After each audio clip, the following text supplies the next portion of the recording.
Olá, meu nome é Adriano Moneta e este é o programa Segurança Pública em Debate, uma realização do Sindicato dos Delegados de Polícia do Estado de São Paulo. Eu queria agradecer, antes de começar o programa, à ACESP, a Associação dos Canais Comunitários do Estado de São Paulo, por estar distribuindo este nosso conteúdo. O tema de hoje é a autonomia da Polícia Judiciária. E para começar o debate, eu apresento a vocês agora as nossas convidadas. Diretora da Associação Nacional dos Delegados de Polícia Federal Regional São Paulo, Tânia Fernanda Prado Pereira. Muito obrigada pelo convite e estou muito honrada de estar nesse primeiro episódio aqui. O prazer é todo nosso, viu? Olha. Aliás, a doutora Ivana, que eu vou apresentar agora, a doutora Raquel Galinatti. Continuando a apresentação, vamos lá. A desembargadora do Tribunal de Justiça do Estado de São Paulo, doutora Ivana Davi. Muito obrigado, doutora, pela presença. Eu que agradeço sempre, uma grande honra, uma oportunidade imensurável poder falar de polícia dentro desse sindicato. Eu agradeço. E a nossa presidente, a presidente do Sindicato dos Delegados de Polícia do Estado de São Paulo, a doutora Raquel Kobashi Galinatti. Doutora, o primeiro programa do sindicato, como é que a senhora se sente? É uma grande satisfação. Estamos com convidadas de honra, doutora Ivana Davi, doutora Tânia Prado, e o excelente apresentador, Adriano Moneta. É uma grande satisfação e que tenhamos um ótimo debate. Aproveitando que a senhora está falando, eu queria já começar a nossa conversa pedindo o seguinte: nem todos os nossos telespectadores são da área jurídica. E o nosso tema, a autonomia da Polícia Judiciária, pode dar a entender que este tema só interessa a quem é da área jurídica, o que seria um erro. Eu queria que a senhora falasse para quem não é da área jurídica, a dona de casa, o trabalhador, o operário que está vendo o nosso programa, por que é importante debater a autonomia da Polícia Judiciária. A autonomia da Polícia Judiciária está diretamente ligada com o exercício da democracia. A Polícia Judiciária, a Polícia Civil, a Polícia Federal, é uma polícia de Estado, ela não é uma polícia de governo. Porém, ela está vinculada ao Poder Executivo. Sendo assim, muito se confunde a gerência da Polícia Judiciária ser correlata e ser de responsabilidade do governo. A Polícia Judiciária, ela precisa de uma autonomia administrativa, de uma autonomia funcional e de uma autonomia orçamentária para resguardar o próprio cidadão, para que ele seja investigado livre de qualquer tipo de ingerência, seja política, social, econômica. Então é fundamental para o Estado democrático de direito que tenhamos uma polícia judiciária, uma polícia civil, uma polícia federal autônoma. Doutora Tânia, o que a senhora acha desse tema e qual é a importância em debatê-lo? Esse tema para nós é o tema do momento, né? Nós estamos desde 2009 tentando colocar no texto da nossa Constituição essa proteção para a Polícia Federal, e nós sabemos que a Polícia Civil enfrenta um problema muito parecido. O que acontece? Conforme o governo tem uma diretriz nova e deixa de ser prioridade para ele a segurança pública, e em especial a área de investigação, o governo desidrata essa polícia. E então nós vemos na Polícia Federal, por exemplo, até outro dia não tinha dinheiro para fazer passaporte. Aí demoraram um mês para corrigir. Isso daí era apenas a ponta do iceberg, porque no nosso dia a dia nós estamos com pouco dinheiro para o combustível das viaturas. Vocês veem a parte bonita da Polícia Federal, as operações deflagradas, mas ninguém imagina o quanto o efetivo tem que se desdobrar por falta de gente, por falta de combustível, por falta de diárias para os policiais. Então o que acontece? Nós temos uma Polícia Federal que desempenha um excelente trabalho, que todo mundo reconhece. Mas nós não temos autonomia, estamos lutando por isso desde 2009, para colocar na Constituição a proteção da Polícia Federal com autonomia. E a Polícia Civil passa pelo mesmo problema também, de desmonte. Há um desmonte, sim, porque quando um governo decide colocar recursos numa área e não coloca na área de investigação, na área de segurança pública, isso daí impacta no dia a dia. E quando a gente fala em colocar dinheiro para a polícia trabalhar, nós estamos falando num investimento que dá um retorno à sociedade, porque quando acontece um crime, se esse crime não é desvendado, o responsável não vai à justiça depois, não é denunciado, porque houve uma falha ali, talvez por falta de recursos, de estrutura da polícia, isso daí impacta na vida do cidadão. Então, nós precisamos repensar o modo como a polícia é tratada, tem que ter autonomia sim, só que isso só vai acontecer realmente se for colocado no texto da Constituição, porque isso não vai acontecer com a boa vontade de governantes, não. Doutora Ivana, o que a senhora acha do tema, a senhora que é do Tribunal de Justiça, representa o Poder Judiciário? Eu posso dizer que a autonomia da Polícia Judiciária, ela faz toda a diferença, e é importante sim. O Poder Judiciário, na verdade, é direcionado à Polícia Judiciária, é direcionado ao Poder Judiciário. Toda a investigação criminal, ela é trazida à justiça criminal exatamente em busca do devido processo legal, em busca da responsabilização criminal. Quando você vê uma polícia enfraquecida pela ausência da autonomia, principalmente a autonomia financeira, ela vai prejudicar toda a busca de prova, porque vai prejudicar a polícia exatamente nos seus limites do seu trabalho, de viatura, de funcionário, de perícia, de papel, de delegacia funcionando. A delegacia, ela tem que estar perto do povo. A sociedade, ela tem que ter acesso à sua delegacia. A Polícia Judiciária, principalmente a Polícia Civil, que é uma polícia territorial, como a gente vê aqui em São Paulo, DECAP, a doutora Raquel sabe disso melhor do que eu, ela traz a sociedade para próximo do Judiciário. O Judiciário só vai conseguir dar a resposta à sociedade daquela conduta criminosa que foi efetivada quando você tem uma polícia judiciária autônoma, com a sua independência orçamentária, para que ela, polícia melhor do que ninguém, saiba aonde vai custear e a forma que ela vai trabalhar isso, fazendo a melhor investigação e, com essa melhor investigação, trazendo à justiça o fato como deve ser feito. É isso que a gente sente falta hoje. Nós temos na comarca da capital quase 150 mil inquéritos no DIP, todos com esse problema, exatamente de trânsito, de técnica de investigação, porque falta a estrutura orçamentária dentro da Polícia Civil. Doutora Raquel, aproveitando o ensejo do que disse a doutora Ivana, na sua opinião, o que não estaria acontecendo hoje com a Polícia Civil do Estado de São Paulo, caso ela fosse autônoma? Eu digo que não é hoje. A Polícia Civil do Estado de São Paulo, ela está sendo limitada de suas potencialidades para bem servir a sociedade há aproximadamente 20, 25 anos, justamente pelo governo. E como ocorre essa limitação? Através do contingenciamento de recursos. Não há investimento em estrutura física, em contratação de policiais, em material realmente, em armamento, em viaturas descaracterizadas. Ultimamente, estamos percebendo que não só está havendo uma limitação da potencialidade do trabalho da Polícia Judiciária, da Polícia Civil do Estado de São Paulo, como até mesmo um impedimento, até para a manutenção básica das delegacias de polícia, como papel, água, manutenção predial e de limpeza, abastecimento de viaturas, não está havendo o repasse necessário dos recursos. O que ocorre? Ocorre enfraquecimento da atividade investigativa de Estado. Mais uma vez, a Polícia Civil é uma polícia de Estado. Ela nunca poderia ficar sujeita às equivocadas e atrapalhadas políticas de segurança pública de um governo momentâneo, temporário, ali eleito pelo povo. O que ocorre? A população, ela fica totalmente desprotegida, pois a Polícia Judiciária, através de um trabalho investigativo, ela pode sim desmantelar as organizações criminosas. Ela pode sim dar segurança à sociedade que hoje vivemos em total insegurança. O pilar dos direitos sociais, que é a segurança pública, ele impede, a partir do momento que ele não é proporcionado pelo governo, uma obrigação do governo, ele inviabiliza o exercício de outros direitos sociais, como lazer, educação, saúde. Ou seja, ocorre uma completa desestruturação do exercício dos direitos sociais por culpa de incompetência do governo ali eleito, temporário, o gestor temporário, o plantonista do governo. A senhora está falando da Polícia Civil, mas agora me lembra também, a Polícia Federal tem sofrido com falta de dinheiro também. Recentemente teve aquela questão dos passaportes, não é, doutora? Outra coisa que eu queria dizer, vocês fiquem à vontade para intervir na fala da outra, sem precisar que eu as chame, porque é como se estivéssemos numa sala de estar conversando, batendo papo, tá? Então só para lhes dar essa liberdade. Doutora Tânia, é a mesma coisa praticamente da Polícia Civil. Me espanta que a doutora Raquel esteja falando de uma polícia estadual, que é a nossa paulista. Tenho quase certeza que essa realidade se estende a outros estados, mas também tem uma questão da União, que é a da Polícia Federal, que é nacional. Quer dizer, é bem espantoso isso, que os governos continuem de uma certa forma, não deixando as polícias trabalharem do jeito que elas deveriam.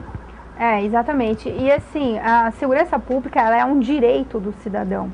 Então nós não estamos falando de alguma coisa supérflua, como poderia ser interpretado ali por um governante. É uma coisa que eu vou resolver depois. É uma coisa que tem que ser resolvida agora. Nós estamos vendo o país passando por uma situação crítica de corrupção. Essa corrupção, ela acontece em faculdades, como vimos aí em um caso recente. Corrupção acontece na área política, acontece também dentro do serviço público.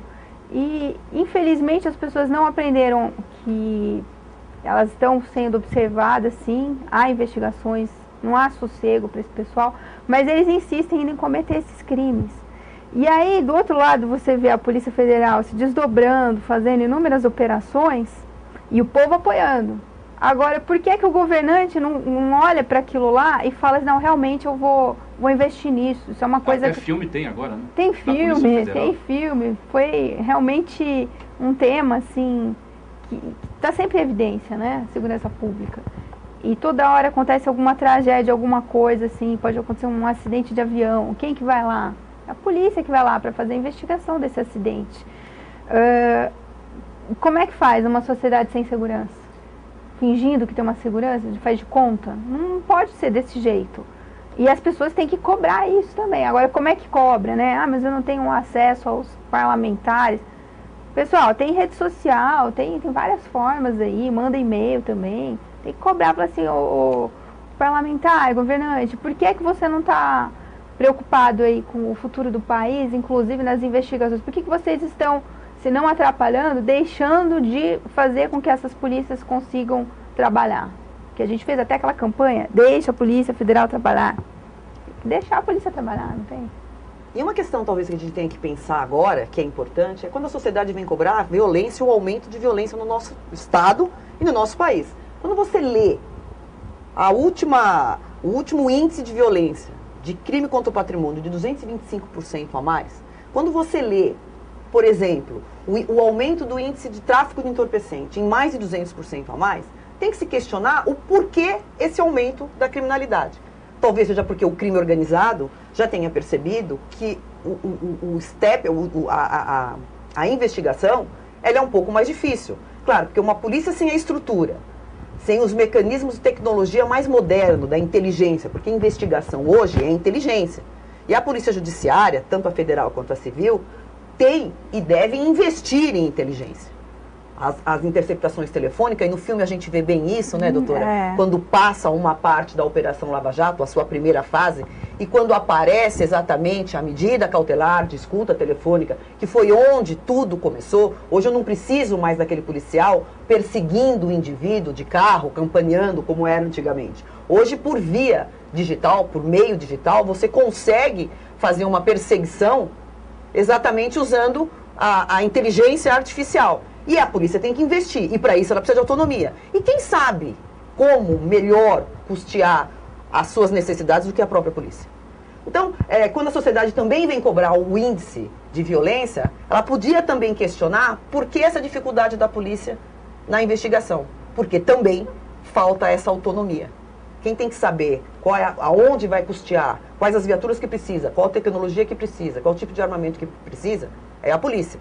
Nós temos um exemplo horrível aqui no estado de São Paulo, onde o mau gasto em compra de arma faz com que a polícia ficou durante anos desarmada. Então, essa autonomia, ela atinge, como bem disse as doutoras, todos os pontos. E a sociedade ela tem que estar alerta a isso. Quando você exige, quando acontece um crime, é muito engraçado isso, a primeira coisa que a pessoa vai na imprensa e fala, eu quero a polícia, eu quero justiça. Pois então, tem que querer a autonomia da polícia para que ela traga a justiça, a melhor investigação para que a justiça dê a resposta à sociedade daquela conduta criminosa. É mais ou menos assim que as pessoas deveriam refletir sobre isso e fazer as suas escolhas. Para apresentar esse programa e produzi-lo, eu fiz várias pesquisas na internet e li vários autores a respeito do tema. Encontrei também opositores a essa ideia da polícia ter autonomia. Alguns dizem que que uma polícia não pode ser autônoma porque justamente é um órgão armado, etc. Outros dizem justamente o contrário, que é daí que viria a isenção dela, da polícia, na investigação sem interferência política e afins. Qual é a diferença, e eu sei que a gente não vai poder se aprofundar muito agora, porque já estamos quase encerrando o primeiro bloco, mas para a gente pensar para o próximo bloco, qual é a grande diferença entre a polícia ser autônoma e independente? Tá ok? Eu vou aproveitar então e nesse momento encerrar o primeiro bloco. Este é o programa Segurança Pública em Debate. A gente volta já já, não saia daí.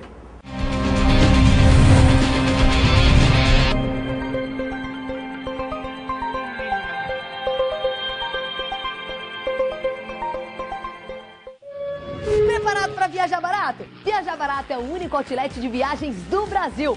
Alta tecnologia para buscar as melhores oportunidades e promoções. Pacotes completos para você não se preocupar com nada. Viajar Barato é o único outlet de viagens no computador, celular, 24 horas, sem sair de casa. Réveillon, carnaval, cruzeiros marítimos, férias de verão. A hora é agora. Viajarbarato.com.br, o único outlet de viagens do Brasil. Viajar Barato.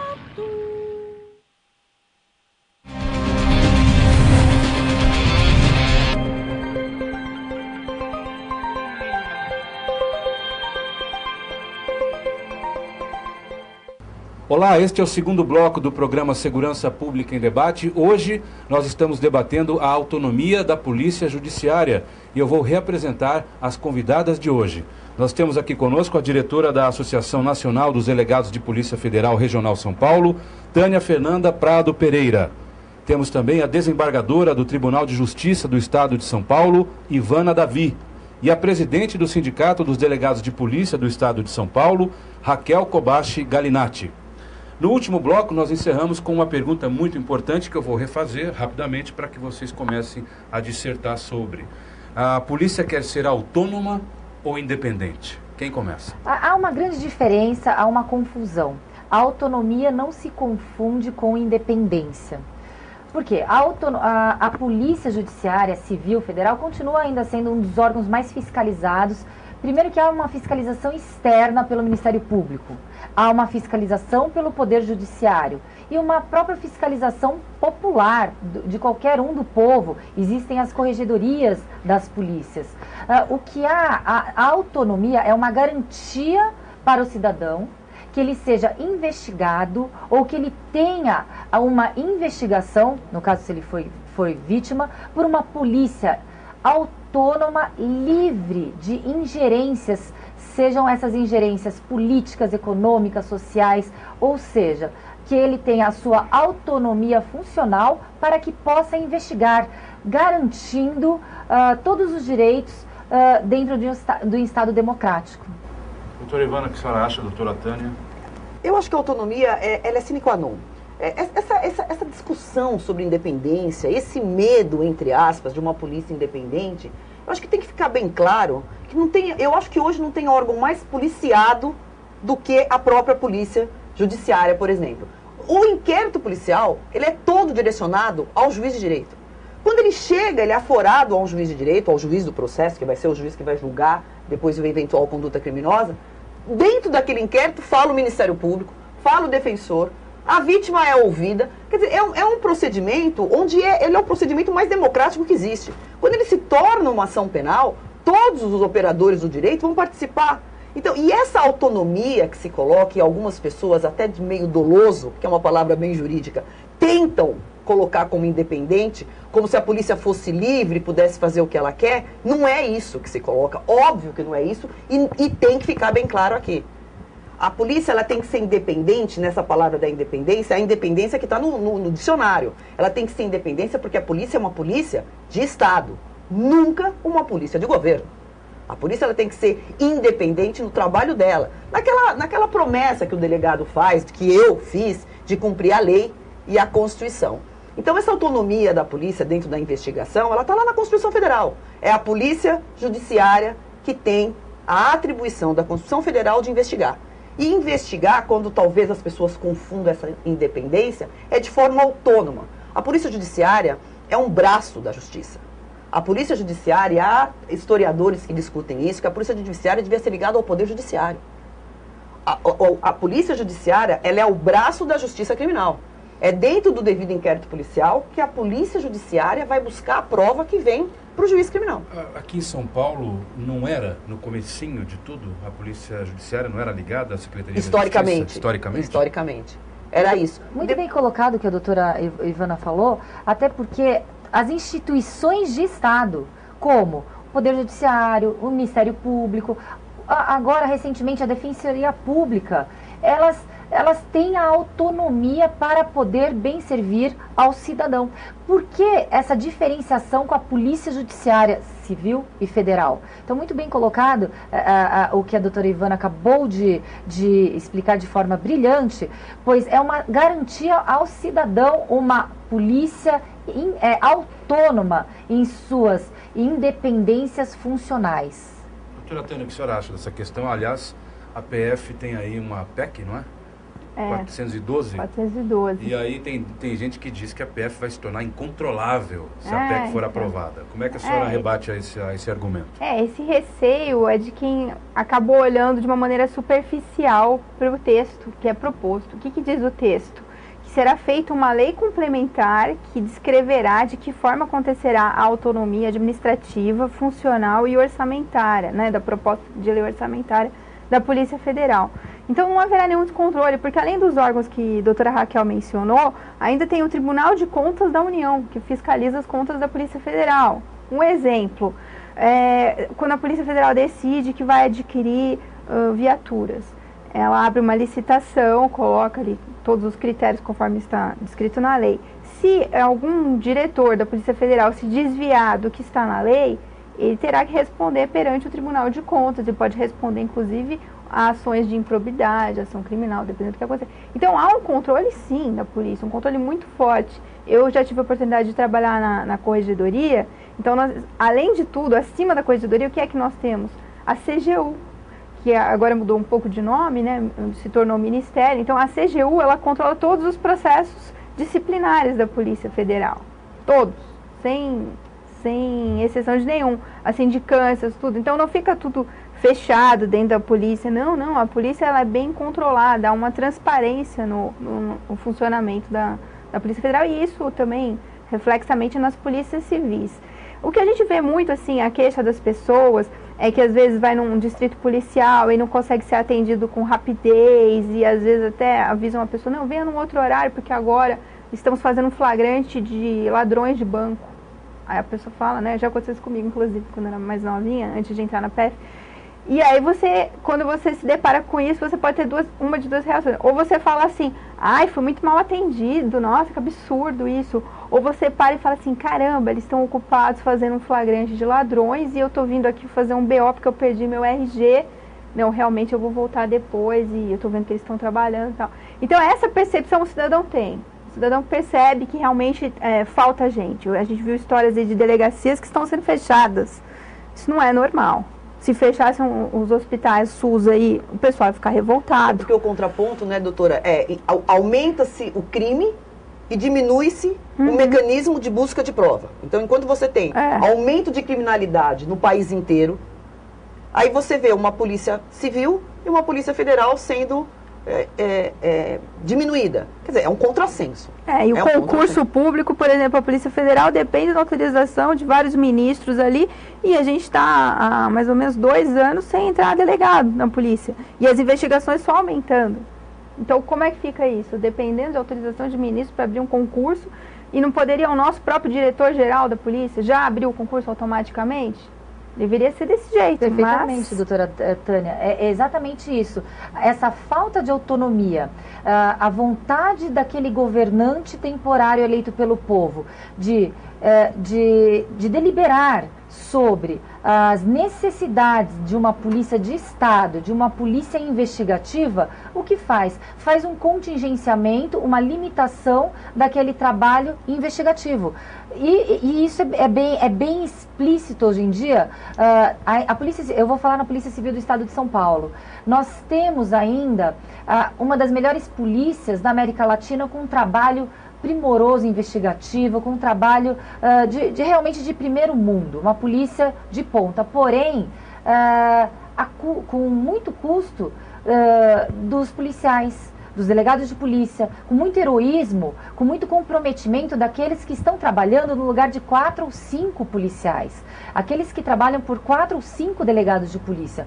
Há uma sobrecarga desumana de trabalho, há uma situação totalmente adversa para o policial, que muitas vezes aqueles policiais vocacionados, o delegado de polícia vocacionado, não sendo bem tratado pelo governo para proteger a sociedade, migra para outras carreiras.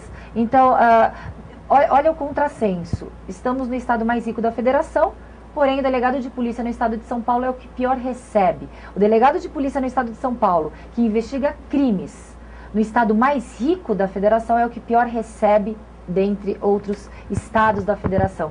Então, realmente é urgente a necessidade que a população apoie para a sua própria garantia de ter o exercício de uma cidadania, de uma democracia livre de ingerências políticas. E o mais engraçado de tudo isso, enquanto a doutora Raquel estava falando, eu estou aqui refletindo, é que esse mesmo delegado de polícia, ele tem o poder, a atribuição de prender todos nós aqui em flagrante.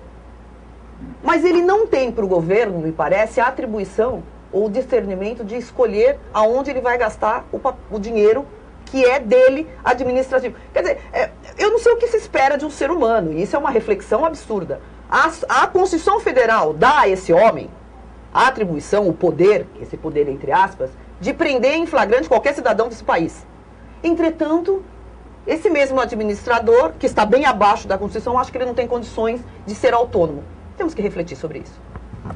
Eu queria perguntar o seguinte: de que maneira as polícias judiciárias pensam em obter a autonomia? Qual é o melhor caminho? Doutora Raquel, doutora Tânia, doutora Ivana também pode comentar, porque a gente já falou até agora a respeito da importância de se conquistar uma autonomia e dos prejuízos de não tê-la. Como consegui-la? Como obtê-la? O que vocês pensam a respeito? A autonomia significa o quê?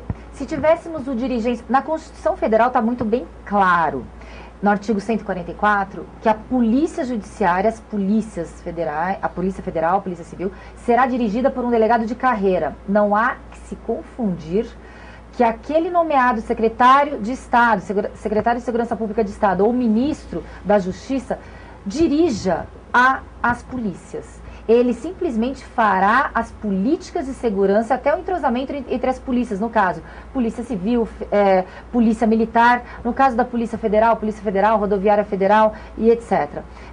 A direção da polícia cabe constitucionalmente ao delegado de polícia de carreira. E significaria uma proposta muito acertada, seria se tivéssemos a possibilidade de eleger um delegado geral, por exemplo, com mandato fixo, assim ele ficaria livre de ingerências, qualquer tipo de ingerência, seja política, social e econômica, e um mandato fixo através de uma lista tríplice. Essa seria uma autonomia administrativa. Teríamos uma autonomia orçamentária, que a própria polícia poderia deliberar na necessidade de contratação ou não de policiais, na necessidade ou não de investimento para o material para o trabalho, como viaturas, armamentos. E a autonomia, no caso, temos hoje, respaldado por lei, uma autonomia funcional na deliberação dos fatos apresentados pela 12.830. Então, temos que ter uma reforma, uma alteração na Constituição. É muito bem colocada a PEC 412, a PEC da autonomia da Polícia Federal, que seria um exemplo para todas as polícias dos estados. E essa questão que a doutora Raquel tocou, da escolha de um diretor-geral a partir de uma lista tríplice, né? Nós estamos com esse problema agora. Aliás, toda hora acontece esse problema. Por que será que acontece? Então, assim, nós temos hoje um diretor-geral que já está há mais ou menos 6 anos. Nisso, entrou o governo, saiu o governo, entra ministro, entra outro ministro e tal. E o que está acontecendo? Toda hora tem alguma notícia que sai dizendo, tal pessoa está cotada para entrar no lugar dele. Aí depois, não, agora é o outro que está cotado. Não, tem uma lista de 3 nomes, mas não vamos revelar quem são esses 3 nomes. Ou então falam assim, vocês vão ficar sabendo quando sair no Diário Oficial, tá bom? Não, não tá bom não, porque assim, nós estamos falando do diretor da Polícia Federal. Nós não estamos falando de uma repartição ali, de um setor de bebedor, um setor de livros.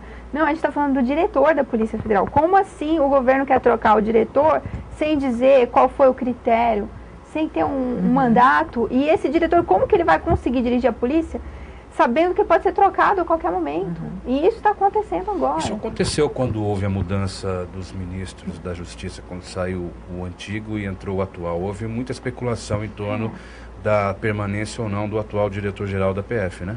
Exatamente. Isso traz insegurança para a instituição? Traz muita insegurança. E saíram notícias, assim, de que ele deseja se aposentar.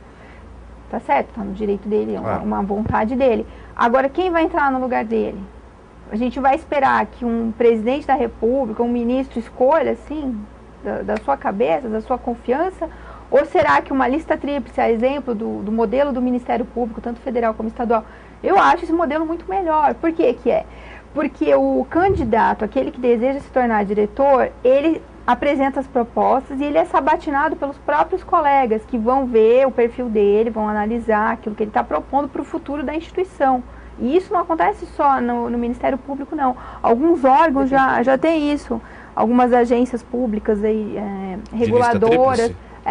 Teve uma agência reguladora recentemente aí que eles respeitaram e colocaram quem estava, eu acho que, não me recordo qual das agências foi, mas eles respeitaram isso. Então, assim, quando nós falamos da Polícia Federal, que mexe com interesses políticos, porque investiga pessoas, né, ligadas a esquemas de corrupção, que infelizmente detêm poder político também, então a Polícia Federal tem uma vulnerabilidade muito grande e que não faz sentido ter. Mas engraçado, doutora, não sei se eu estou enganado, as doutoras também me corrijam, mas dá para nós que assistimos diariamente na TV e lemos no jornal as operações rotineiras da PF prendendo políticos e etc., nos dá a impressão de que a PF tem uma independência imensa para trabalhar. Isso não é verdade?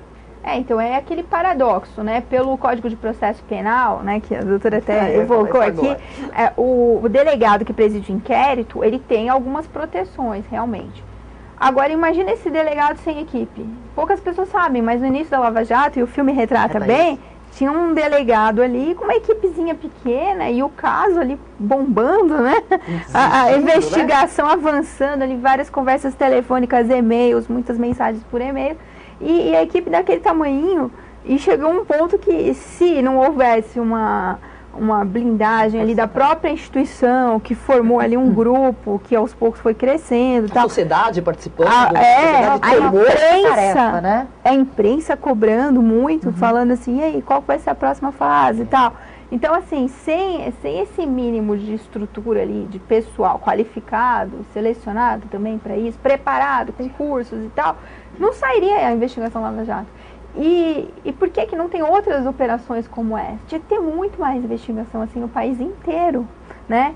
Então isso realmente é um ponto fraco nosso. Então, ao mesmo tempo que temos a investigação, que tem o controle do judiciário do Ministério Público. Mas a senhora acredita que se houvesse autonomia plena da PF, haveria outras operações do mesmo porte no país todo? Com certeza. Inclusive na área estadual? Com certeza, com certeza. A nossa pretensão é clara. Se não estivéssemos limitados e agora talvez até impedidos de trabalhar dentro de nossas potencialidades, nossa pretensão é clara. Gostaríamos sim de dar início a uma Lava Jato no âmbito do Estado. Mas a quem interessa uma polícia enfraquecida, se não ao próprio crime organizado? E no caso, essas investigações, o fortalecimento da polícia judiciária poderia dar ensejo também a investigações contra crimes do colarinho branco. É muito importante, na nossa conversa, nós estávamos falando, é muito importante esclarecer à população que o fortalecimento da polícia judiciária é uma garantia para o cidadão que ele tenha o Estado democrático de direito em seu sentido mais amplo sendo exercido. É uma garantia que o protagonismo da Polícia Federal mesmo, ele é evidente no processo agora da atual mudança, de desconstrução dessa atual corrupção, esse sistema político que nós não mais aceitamos. O protagonismo da Polícia Federal em iniciarmos essa mudança de paradigmas no Brasil. Sabe, Adriana, é engraçado quando se fala em democracia, e a democracia, nós brasileiros não temos que aprender a viver com a democracia. Porque a democracia exige custo do cidadão. O cidadão tem que escolher. E às vezes você vê as pessoas falando assim, nossa, mas eu vou ter que votar. Daí dá vontade de falar, graças a Deus que você vai ter que votar. Você vive numa democracia e nós temos que escolher. E aí você vê esse endurecimento por parte das polícias no votar, no escolher o seu dirigente. Em qualquer lugar do mundo existe isso. Em qualquer ramo do direito existe isso. O Ministério Público escolhe, o Poder Judiciário escolhe seu presidente pelos 360 desembargadores. Hoje existe uma luta altíssima, por exemplo, dentro dos juízes, são quase 17 mil juízes no nosso país, para que os juízes de primeiro grau votem para o seu presidente. E por que não a polícia escolher o seu dirigente? Isso deveria ser, engraçado o trato com isso, que isso deveria ser uma coisa natural. Todo mundo devia lutar tabu, por né? isso. Parece que você está pedindo alguma coisa que é feia, que não favor. sabe, é um favor. Primeiro que a Constituição diz isso. Segundo que vivemos num país democrático, e é muito bom viver num país democrático. Até porque nós estamos falando aqui dentro da nossa responsabilidade, mas pelo poder democrático. E é engraçado essa resistência em relação à polícia. Eu que sou um pouco mais irônica, não diria que é engraçado. É um pouco mais do que isso. E a sociedade tem que refletir, a sociedade tem que escolher, e a sociedade pode exigir uma polícia melhor. Não existe outro meio de se investigar crime nesse país. É através da polícia judiciária. É ela que tem a atribuição constitucional para investigar. E se queremos uma sociedade melhor, se queremos um país melhor, é só na autofagia. É cortando a própria carne. E o mecanismo chama-se polícia judiciária. É através dela que você vai buscar os autores de condutas criminosas, ou pelo menos condutas que não sejam aquelas determinadas pela lei. Muito bem, vou encerrar agora o segundo bloco do programa de hoje. Segurança Pública em Debate está debatendo a autonomia da Polícia Judiciária. Daqui a pouco a gente volta, não saia daí.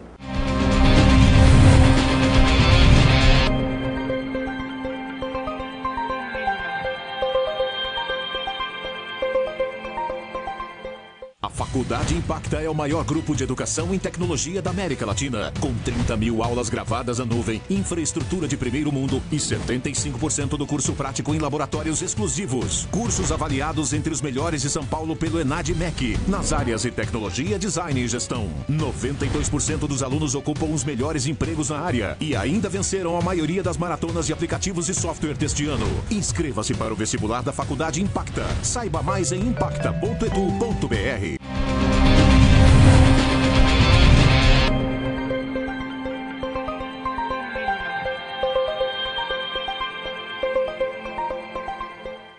Olá, este é o terceiro e último bloco do programa de hoje, Segurança Pública em Debate. Nós estamos falando sobre a autonomia da Polícia Judiciária. Eu queria começar esse último bloco, com a senhora, doutora Tânia, perguntando o seguinte: quais seriam os reflexos de uma eventual aprovação da PEC 412, justamente na Operação Lava Jato, de que a senhora falava no bloco passado? Certo. A Operação Lava Jato tem várias fases, é um sucesso de operação, porque ela conseguiu avançar o que outras operações, infelizmente, não tinham conseguido. Então, assim, a autonomia, qual seria o efeito imediato? Nós teríamos mais condições de trabalho. Essa que é a grande questão. O que é isso, condição de trabalho, né? Parece um conceito abstrato. Não é. Falta gente, falta concurso, falta preparação também, porque para um delegado, um agente, um escrivão, um perito também, para conseguirem chegar num ponto de conhecimento que chegou esse pessoal de Curitiba e agora estamos vendo no Rio de Janeiro, um pouco também aqui em São Paulo, e com reflexos também já no Nordeste, que a gente percebeu na Bahia e tal. Para chegar nesse nível, existe toda uma base, então não é do momento para o outro que isso acontece. Então, com a autonomia, nossa, a Polícia Federal deixaria de ser aquele fusquinha que está indo bonitinho andando lá, se tornaria uma Ferrari, que a gente fala brincando isso. Falta a Ferrari, falta conseguir colocar a Polícia Federal no patamar que ela merece mesmo.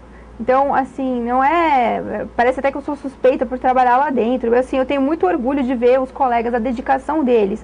Só que essa dedicação tem limite. Uma hora a pessoa chega num problema de saúde, porque está estafada, porque está trabalhando demais. Isso está acontecendo, a gente vê isso. É uma realidade. Tem colegas ali que não estão conseguindo nem dormir, de tanto trabalho que tem. E assim, e você fala, quando vai abrir o concurso? Ah, não sei quando vai abrir o concurso. E aí eu pergunto, por que não está abrindo concurso para a Polícia Federal e abrem para outras carreiras aí? E para a Polícia Federal esqueceram de abrir o concurso, a gente pede, não abre. Então, assim, com a autonomia, isso daí, não tem esse problema, essa preocupação. A gente poderia se concentrar no nosso trabalho, sem ter que ficar enxugando o gelo de outras áreas. Agora, né? uma pergunta, será que esse contingenciamento, não sei como chamar adequadamente, porém, essa situação, ela se dá por causa da Operação Lava Jato? Será que lá embaixo do pano, vamos diminuir um pouco os recursos para essa polícia que está fazendo muito bem o seu papel na questão da Lava Jato, prendendo todo mundo? Será que tem isso ou não? Então, É uma impressão errada minha. Há um pouco disso, sim, porque a gente observa que mais ou menos em 2003 até 2006, os investimentos na Polícia Federal estavam aumentando. E até o governo tinha um certo orgulho ali de mostrar, olha, a Polícia Federal está fazendo tal coisa e tal. A partir do mensalão, aí a gente já começou a ver, a roda começou a pegar. A gente começou a sentir que realmente ali já foram fechando um pouco ali um recurso aqui, cortando alguma coisa. Depois melhorou um pouquinho e tal, e aí de novo a gente teve essa sensação, sim, e até fizemos alguns estudos, alguns levantamentos dos investimentos na Polícia Federal, do concurso, como que foi o ingresso de pessoal, e realmente a gente sente essa diferença, sim. Tanto é que a gente tem agora 600 cargos vagos de delegado de Polícia Federal no país inteiro. É um número muito alto. Expressivo. Então, realmente, eu gostaria de dizer assim, com certeza, não tem nada a ver a Lava Jato com isso, com impacto e tal. Mas a gente não sente a boa vontade que deveria ter. Deveria ser automático. Não, vamos abrir concurso aqui, verba para tal coisa. Poxa, do passaporte demorou um mês para liberar o dinheiro. Isso é o passaporte que faz. Depende, né, do passaporte para a pessoa poder viajar. Então, eu acho que não é uma coisa, não é por acaso, não é uma coincidência, não. E assim, é muito bem colocado, esse bate-papo ele é muito oportuno, porque a atual conjuntura sociopolítica do Brasil, nós estamos, os fatos estão evidenciados que o protagonismo para que a gente altere esse paradigma de não aceitarmos mais de forma condescendente a corrupção enraizada no sistema político, o protagonismo é da Polícia Federal. Uma polícia que seguiu e segue a Constituição, a lei, e que é o único órgão dessas operações agora, a Lava Jato, que está imune de críticas. Estamos vendo algumas delações premiadas em outros órgãos de forma super criticada, até poderá flexibilizar a delação poderá flexibilizar algumas provas já extraídas, e a Polícia Federal não. Ela atuou de acordo com a lei, de acordo com a Constituição Federal, seguindo e protegendo a sociedade. Então, isso que nós precisamos hoje, de mais instituições fortes que protejam a sociedade. Uma instituição de Estado como o Poder Judiciário, como o Ministério Público e como uma Polícia Judiciária forte, autônoma, que possa proteger a sociedade. E aqui no âmbito do Estado, temos uma proposta de emenda constitucional estadual, PEC 7 de 2015, de autoria do deputado delegado Olim, e seria extremamente importante que conseguíssemos a aprovação. Ela está pronta para ser para o plenário, ela está pronta, só falta colocar em pauta. E seria extremamente importante que tivéssemos também, se ficássemos desvinculados dessas amarras que nos limitam para que consigamos combater o crime e a corrupção. Nós temos a lei também, doutora Raquel, e é bom que a gente lembre para a sociedade, a 12.830 de 2013, ela veio um pouquinho antes da 12.850, que é essa lei importantíssima que medeia toda a operação a Lava Jato e principalmente as medidas cautelares, o meio de prova, que foi quem mudou toda essa forma de investigação e trouxe a verdade aos processos que o colega Moro, o Bretas e outros tantos juízes têm mostrado para a sociedade o dia inteiro. Então, nós temos essa lei, a 12.830, que é como se fosse a lei que gera a independência do delegado de polícia de investigar. É uma lei muito importante, ela vem engrandecer a forma de investigação da Polícia Judiciária, ela pontua que é a Polícia Judiciária que tem o poder, a atribuição constitucional de investigar. Então é um trabalho que tem que ser feito. As duas PECs, tanto a PEC da Polícia Federal e a PEC estadual do deputado delegado Lim, são importantes para exatamente trabalhar nesse mesmo sentido, dessa autonomia. A sociedade tem que entender que a autonomia é bom para ela, mais do que ser bom para a polícia, mais do que ser bom para a justiça criminal. É importante para ela, a sociedade, que quando vai buscar a sua intenção, aquilo que ela entende como justiça para ela, ela tem que passar por esse meio, que é o meio da investigação efetivada pela Polícia Judiciária. Seja ela a Polícia Federal, seja ela a Polícia Civil. É a única forma. O resto, eu chamo carinhosamente a quem me conhece, são as jabuticabas. Só aqui mesmo para acreditar. E sabemos muito bem que não dá em nada. Quais, por exemplo, doutora? Algumas entidades que se propõem a investigar sem o controle da justiça, por exemplo. Algumas instituições que se colocam para investigar sem a garantia constitucional do devido processo legal. Então não adianta, porque chega lá na frente, a prova é tida como ilícita, o meio de busca de prova ela se desvia daquela rotina que tem o Código de Processo Penal, a Constituição Federal, porque é só por ali que dá, não tem outra saída. E acaba gerando uma prova absolutamente nula.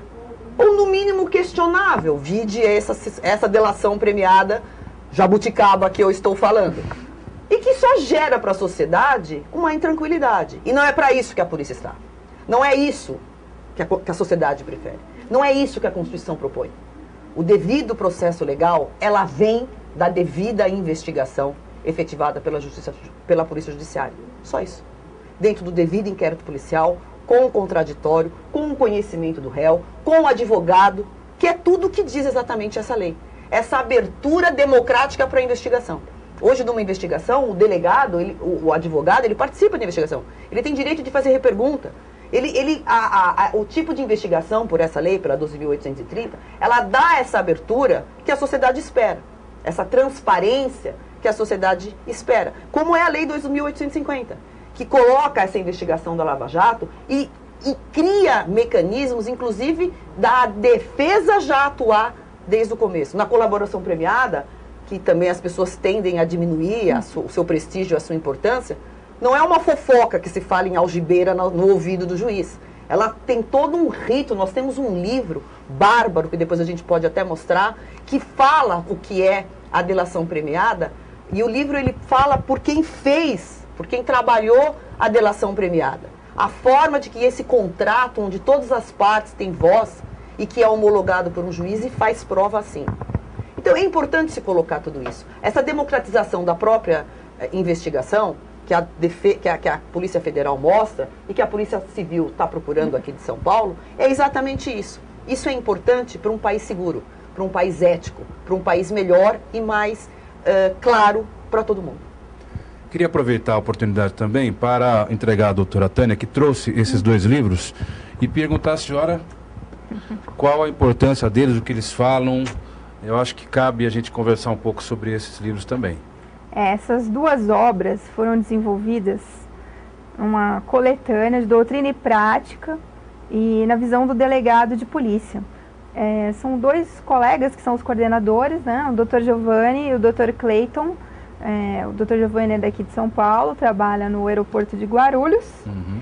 E o Dr. Clayton, ele é presidente do Sindicato dos Delegados da Polícia Federal lá no Rio de Janeiro. Então, eles, inclusive, a doutora Ivana está na próxima obra que está sendo concebida. A próxima obra da doutora Ivana. Próxima unidade, tem artigo da doutora Ivana. E essa coletânea está fazendo muito sucesso, tanto no meio, né, dos estudantes, como até o Supremo está usando. O Supremo citou este livro da colaboração premiada, que a senhora se referiu agora há pouco. Esse livro foi escrito pelo delegado Márcio Anselmo, que nada mais é que o pai da Operação Lava Jato. Isso aqui não dá um programa inteiro, colaboração premiada? Isso dá um baita do tema. Já podemos bolar algo sobre isso, não é? Porque é um tema que está tão em voga, não é, ultimamente. E a colaboração... Anselmo. Exato. E a colaboração nada mais é que um meio de prova, ela não é uma prova sozinha. Que imagina que eu vou lá e digo para um delegado, olha, a doutora Ivana puxou meu cabelo ali outro dia, me empurrou lá no vestiário e tal. E aí, ela vai ser condenada só com base no que eu, delatora, estou falando que ela fez? Não, isso é óbvio que não. Então, é um meio de prova para dar um start para fazer outra coisa. Então, na Lava Jato vinha funcionando bem, naquela fase Curitiba, que todo mundo comentava, que até é retratado no filme. Por que funcionou bem? Porque aquilo ali levava a outras provas, buscas na casa da pessoa, e era tratado com sigilo, não saía no dia seguinte, olha, dela total coisa está no jornal. E não. o mais importante, doutora Tânia, é que estava se baseando nos parâmetros legais. Isso. Era bem... não, e a estratégia policial também. Exatamente. Porque o know-how policial investigativo, exatamente. Só a polícia judiciária, seja federal ou civil, detém. E a piada é que a colaboração premiada não é uma jabuticaba. A colaboração premiada nasceu na investigação da máfia italiana. Então, quando as pessoas falam sobre... Às vezes eu vejo operadores do direito falando sobre colaboração premiada como se fosse alguma coisa, invenção eu já vi. do Moro e da Lava Jato. Televisão. Não é. A outra história que eu contei é jabuticaba. Só tem no Brasil. A colaboração premiada, não. Ela vem de um juiz italiano que desenvolveu uma forma de investigar a máfia na Itália e, obviamente, quando a gente fala de crime organizado, e aqui vai um pouco do touch profissional meu que falo sobre isso, só dá para saber como funciona uma estrutura de crime organizado quando alguém que faça parte do crime organizado venha para a justiça e conte. E rompe com silêncio, e rompe, que é a Ormetá, que era o grande mens da máfia, de qualquer máfia no mundo. O grande desafio de quebrar o silêncio, que era o compromisso da máfia, como a gente tem em facções criminosas aqui, hoje chama-se colaboração premiada. Quebrar esse silêncio dos esquemas de corrupção. Exatamente. Porque é óbvio que o corrupto não sai falando alto por aí, vamos lá, me entrega o dinheiro e tal, não sai falando no telefone dessa maneira explícita. Agora, quando alguém está lá dentro do esquema e realmente quer colaborar, quer informar a polícia como que acontecia, tal, assim a gente chega aos resultados. Mas aí há uma necessidade também de mudança total da conscientização da sociedade, porque nós sabemos muito bem que a Operação Mãos Limpas não deu certo na Itália, a partir do momento que os próprios cidadãos pudessem ser também investigados por sonegação fiscal ou de impostos e etc. Então, temos que mudar também a mentalidade total, porque se há um corrupto, há um corruptor. Se há um corrupto ativo, há um corrupto passivo. Então, a sociedade tem que parar também de querer tirar vantagem em todos os aspectos, em todas as searas, em todas as esferas, e assim, dessa forma, podemos exigir um Brasil livre de corrupção e de criminalidades. Bom, como eu disse, esse tema dá um programa inteiro, né? Dá. Porque eu tenho tanta pergunta para fazer, mas eu vou me segurar, porque a gente já está, acho que do meio para o fim do terceiro e último bloco. Então, por isso eu peço a vocês o seguinte, vamos tentar fechar o pensamento.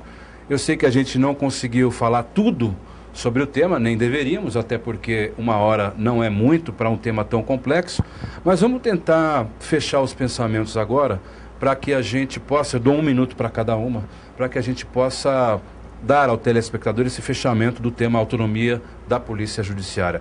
Começando pela senhora, doutora Raquel.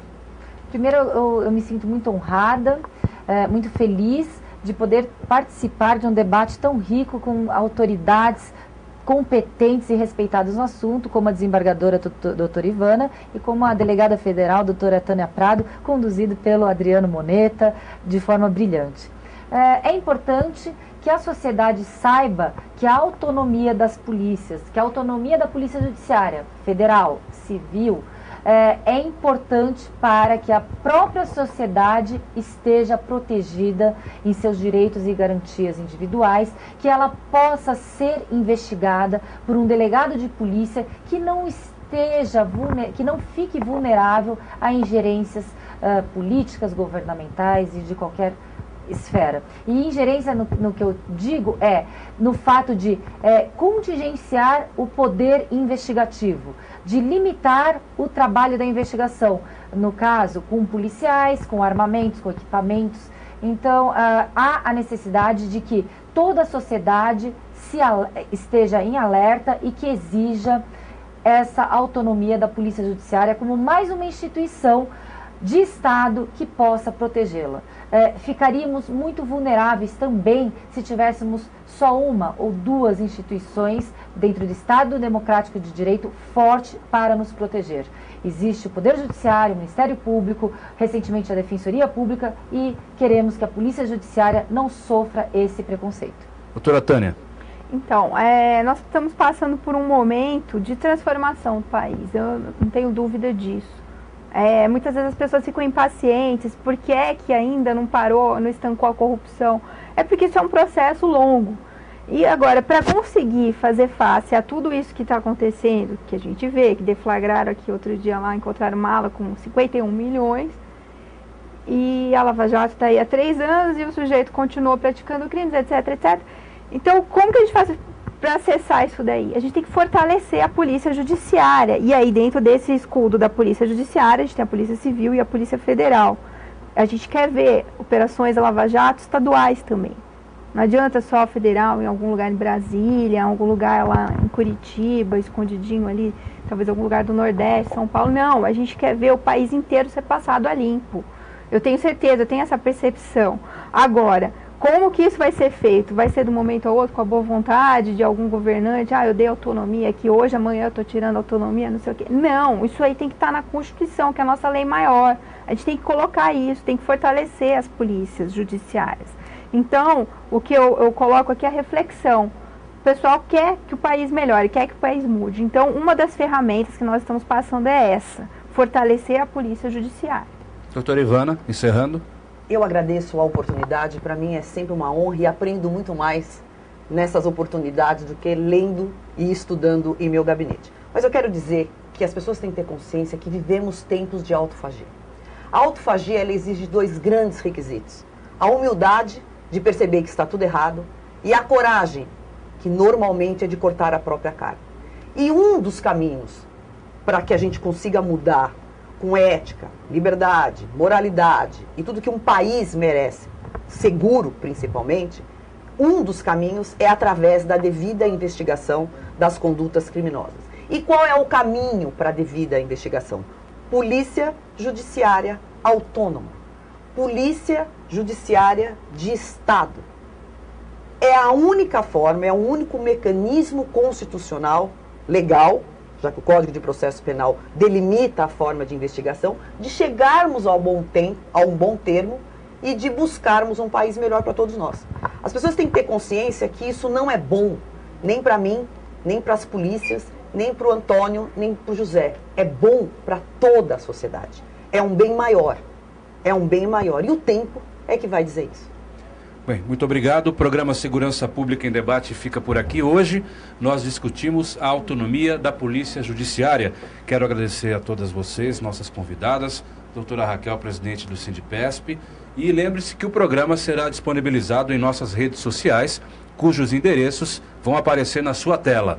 Fique por dentro também das reprises durante a semana. Para isso, acesse o site da TV Guarulhos e confira a grade de programação. E acesse o nosso site também, www.sindipesp.org.br. A você que nos deu o privilégio da sua audiência, o meu muito obrigado e até a próxima.